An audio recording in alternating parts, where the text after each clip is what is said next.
recorte que eu trago nessa apresentação, ela faz parte, ela surgiu, saiu dentro da dissertação, que teve como tema Caçador, um estudo sobre os aspectos artísticos, culturais e sociais nas décadas de 40 e 50.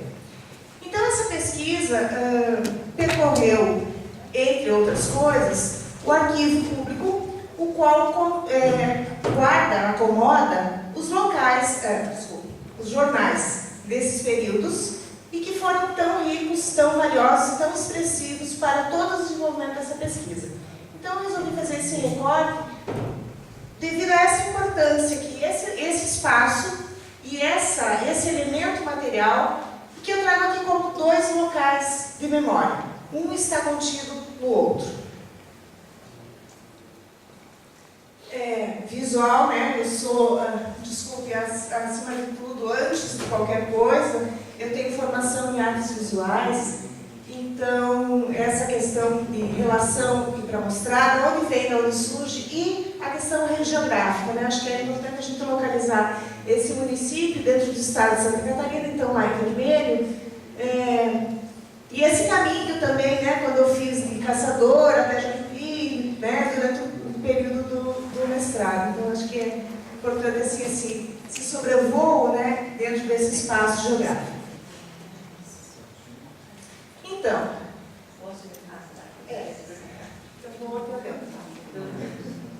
então o jornal, para abordar aqui, com características familiares. Então, esse jornal que nós encontramos não como particularidade nesse município, mas penso que desse período, quando ele surge, com essas características familiares, onde que a família detinha, era a dona desse veículo de comunicação e informações, era também a redatora e muitas vezes também a impressora. Então, toda a família trabalhava nesse entorno dessa elaboração e desse pensamento para esse jornal. E associado a isso, essa família com certeza tinha um pensamento ideológico que traduzia, né, nesse veículo então que circulava. E o jornal, para pensar um pouquinho, como recurso também da memória. Através dele nós temos informações que naquele tempo eram fatos pontuais, que tratavam de acontecimentos e de eventos e de presenças, enfim, de pensamentos da época, e que agora, então, nesse percurso da pesquisa, ele surge como um grande recurso dessa memória. Onde vamos buscar essa informação que esteve presente naquele período? Então, o jornal ele teve muito forte esse vínculo com a busca dessa memória. O que tínhamos?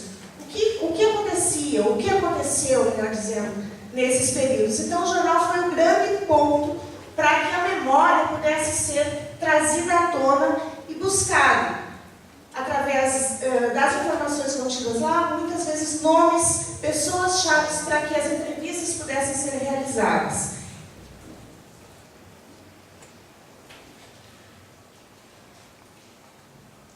Da mesma forma como o registro de fatos, né?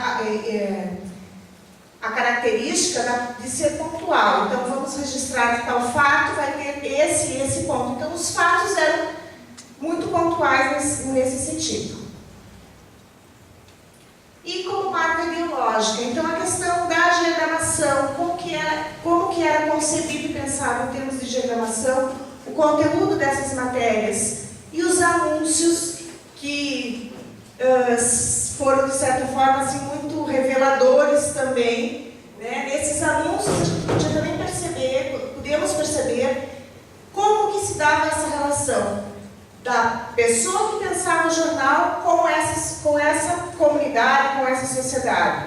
Então, esses anúncios estavam ligados, claro, às coisas que tínhamos ali, mas também a fatos muito até curiosos, e com relação também à linguagem utilizada, né? Então, uma linguagem, ontem, quando a mesa era tão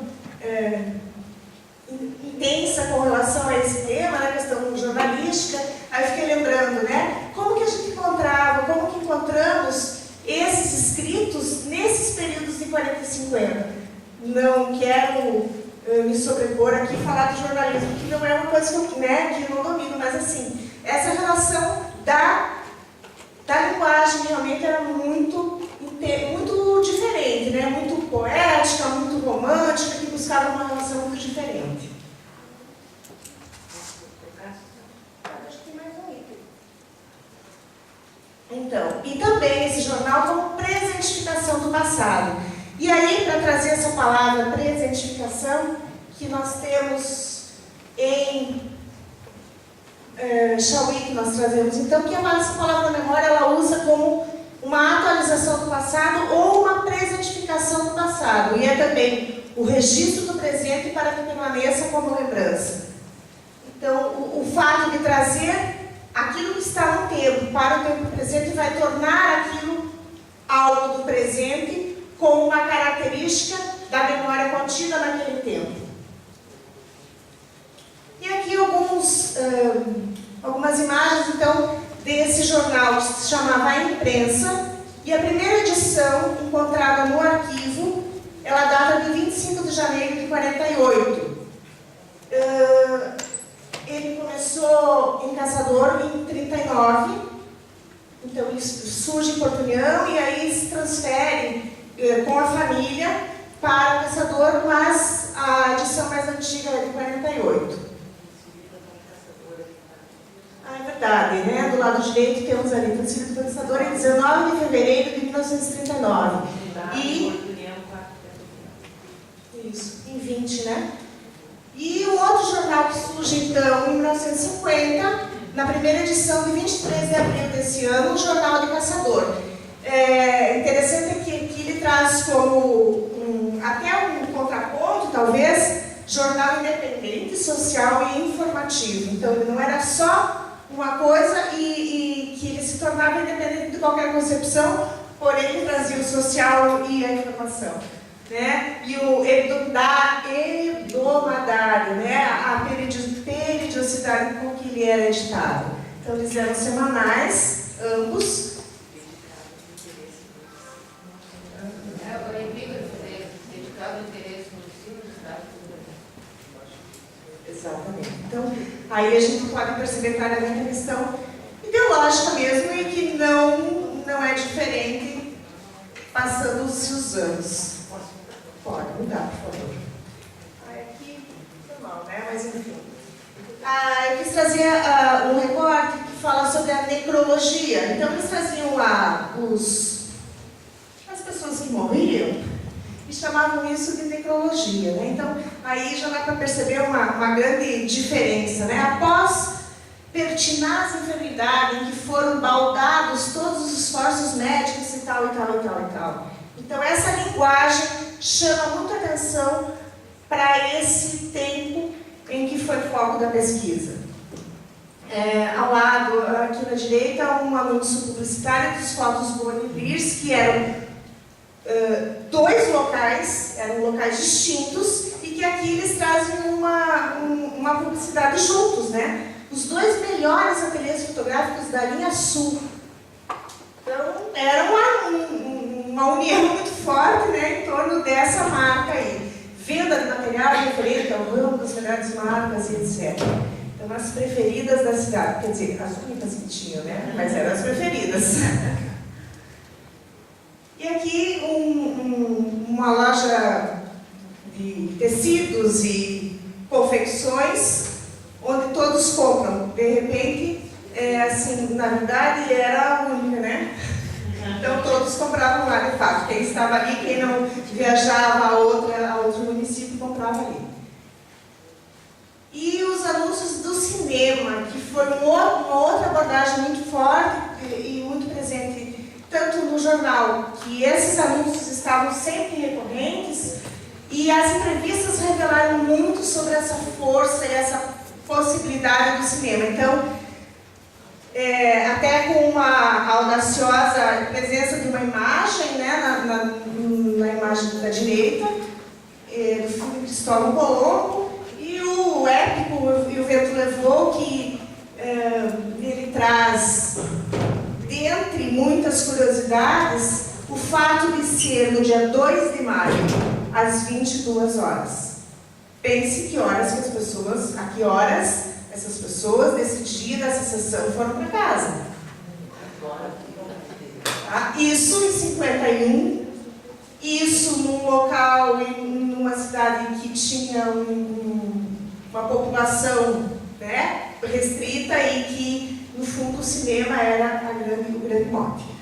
Então, continuando a questão dos locais, o arquivo público e a sua importância na preservação da memória. E aí nós, arquivo com relação ao local que guarda algumas coisas da memória, dentre elas os jornais, e a importância que ele precisa ter ou deve ser pensado pelas políticas públicas como relação dessa preservação da memória. Então, é um espaço que precisa ser repensado, ressignificado e reestruturado também, de certa forma, dentro desse universo de memória de população.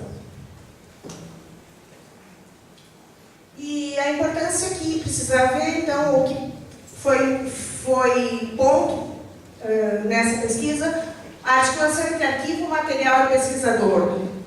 O fato do arquivo estar lá, o material estar lá, mas o caminho ou a conversa que o pesquisador teve e precisa ter em todas as instâncias sempre com esses espaços e com esses materiais. Então, só vai haver uma significação se houver essa articulação e essa conversa com os espaços e com os materiais da pessoa que estiver à frente da pesquisa.